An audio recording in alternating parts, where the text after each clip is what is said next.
Bistado ang 17 milyong pisong halaga ng droga na inimbak sa isang bahay sa Davao City. Tinatago pa umano sa food delivery service ang droga para mabenta. Nasa frontline ng balitang yan ang ating Mindanao correspondent, Bril Montalvo. Pinasok ng mga tauhan ng National Bureau of Investigation o NBI Davao ang bahay na ito sa Barangay Kabantian, Davao City. Nagsumbong kasi ang caretaker ng bahay sa kanila na imbakan pala ito ng illegal na droga.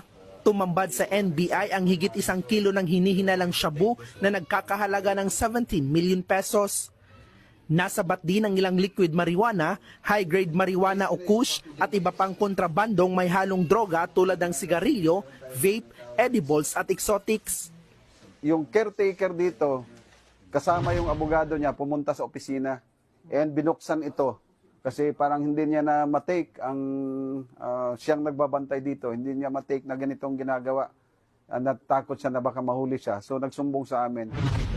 Ang kahon-kahong mga illegal na droga na yan, tinago pa raw sa mga lehitimong food delivery services para maibenta sa kanilang parokyano. Hindi naman na naabutan ang may-ari ng bahay pero tukoy na siya ng mga otoridad. Inaalam pa kung saan nanggaling ang mga kontrabando at kung sino-sino ang mga pinagbebentahan ng mga ito. Meron na rin kaming pangalan sa owner. I'm sure